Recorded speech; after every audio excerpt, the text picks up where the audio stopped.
Teknologi Indonesia kalahkan kecanggihan teknologi Amerika. Jika Anda mendengar kata Amerika, pasti yang Anda pikirkan adalah negara yang besar sekali. Ada New York yang jadi pusatnya dunia, ada Los Angeles yang jadi rumahnya bagi artis top dunia. Ada Apple, perusahaan terkaya di dunia saat ini. Ada Elon Musk yang kekayaannya bisa menafkahi kita semua yang nonton di sini. Ada Boeing yang pesawatnya hampir selalu kita naiki kemanapun kita pergi. Ada McD dan KFC yang selalu kita ingat saat ingin makan enak yang cepat dan kilat. Ada iPhone, ada Google, ada Coca-Cola, ada Walmart, ada NASA, dan masih banyak hal-hal hebat lainnya yang dihasilkan di sana. Kita selalu tahu bahwa banyak sekali teknologi tinggi yang berasal dari negeri Paman Sam ini. Sehingga kadang kita berpikir, kapan kita bisa menandingi kecanggihan yang telah mereka capai? Tapi kita jangan pernah berkecil hati, karena ternyata ada sejumlah hal di Indonesia yang lebih canggih secara teknologi dibanding Amerika. Apakah itu? Beberapa waktu yang lalu, sebuah video TikTok milik warga negara asing atau WNA merasa sangat takjub dengan fitur pembayaran di mesin ATM yang ada di Indonesia. Wanita cantik ini mengatakan bahwa mesin ATM di Indonesia lebih canggih daripada mesin ATM di tanah airnya Amerika Serikat. Ia mengungkapkan keterkejutannya dengan berbagai fasilitas pembayaran yang ada di mesin ATM di Indonesia. Menurutnya, di Amerika sendiri, mesin ATM hanya digunakan untuk menarik uang tunai. Sedangkan kegiatan seperti pembayaran dan transfer ke rekening bank belum bisa dilakukan melalui mesin ATM. Di Amerika aku jarang sekali menggunakan ATM. Tapi di Indonesia, kamu bisa lakukan banyak hal selain untuk menarik uang. Contohnya, kamu bisa membayar tagihan air, listrik, tagihan gas, dan tagihan lain. Bahkan kamu bisa bayar tiket pesawat bisa juga bayar asuransi dan cicilan kredit, top up aplikasi mobile banking, dan masih banyak yang lainnya bisa kamu lakukan di ATM Indonesia. Dan bahkan bisa transfer uang ke rekening temanmu yang berbeda bank sekalipun. Aku benar-benar suka sekali ATM dan mobile banking. Lalu bagaimana perbedaan sistem pembayaran yang ada di Amerika dan Indonesia? Beragam jenis transaksi di negara tersebut dilakukan oleh pihak ketiga, yakni aplikasi transfer uang. Beberapa contoh aplikasi yang cukup populer dan umum digunakan antara lain PayPal, Venmo, Zelle, dan Cash App. Akan tetapi, penggunaan aplikasi tersebut hanya bisa digunakan untuk mengirim uang ketika aplikasi sudah terhubung dengan rekening bank. Di Indonesia sendiri, kondisinya justru berbeda. Di sini, kita bisa melakukan beraneka ragam transaksi langsung dari mesin ATM.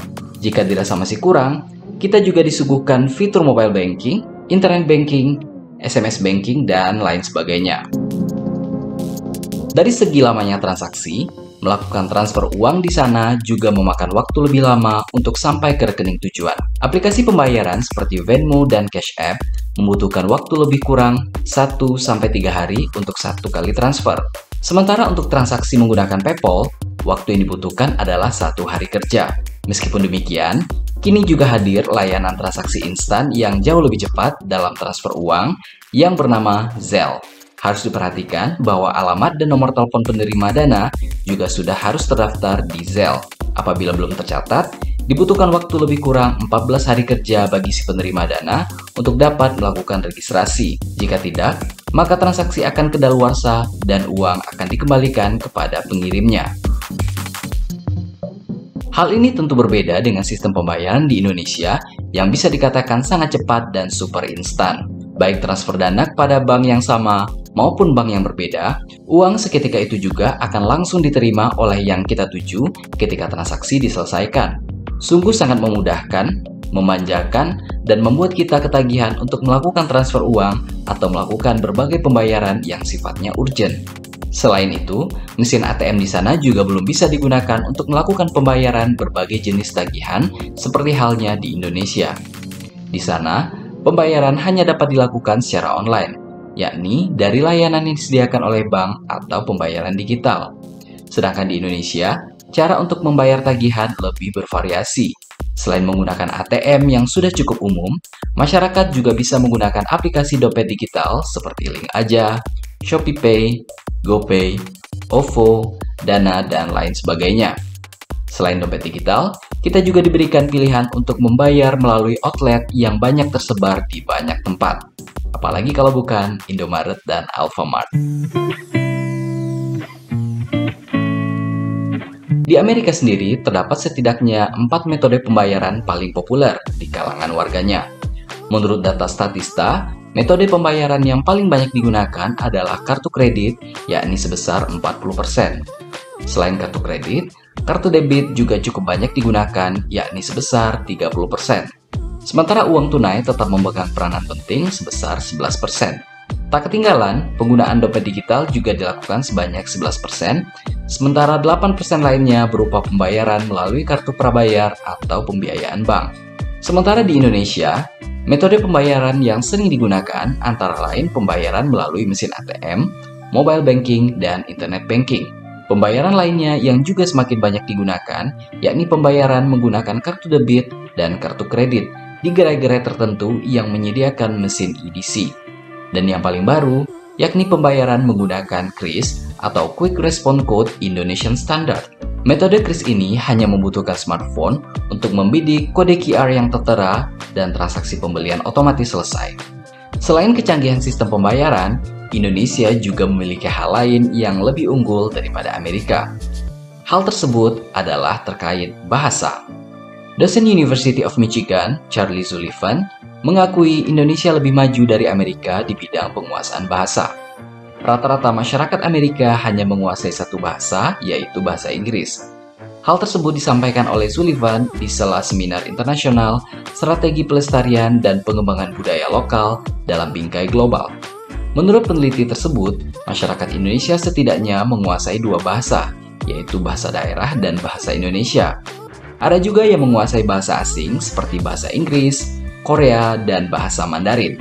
Di sana, terdapat kekhawatiran di masyarakat bahwa jika mereka yang tidak menggunakan bahasa Inggris dalam kehidupan sehari-hari, maka bisa dianggap tidak nasionalis, atau bahkan dianggap tidak mencintai negaranya sendiri.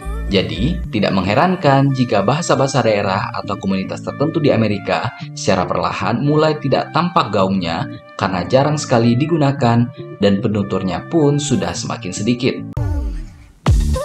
Sullivan yang juga berprofesi sebagai staf di Pusat Studi Asia Tenggara di University of Michigan ini menambahkan bahwa di negara adidaya tersebut sebenarnya disediakan jurusan bahasa lokal.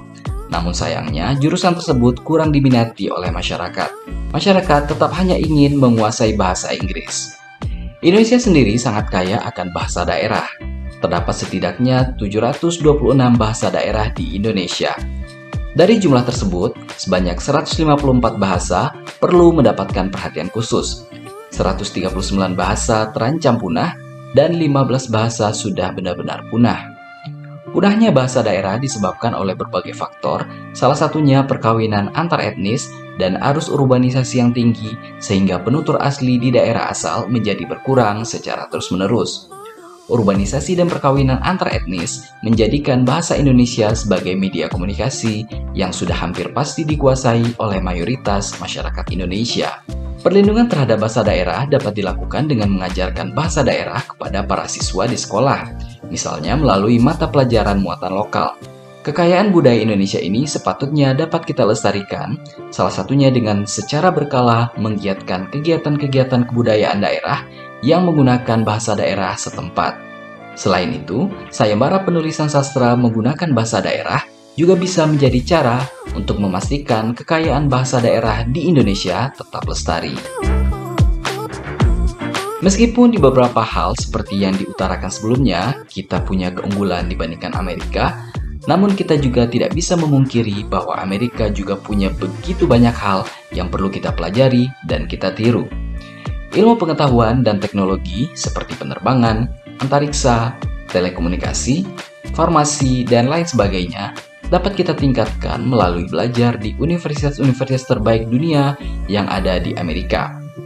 Pemerintah Indonesia pun memberikan begitu banyak peluang beasiswa bagi putra-putri terbaik bangsa untuk menimba ilmu setinggi-tingginya di Amerika, untuk nantinya bisa dibawa kembali ke Indonesia untuk membangun tanah air tercinta ini.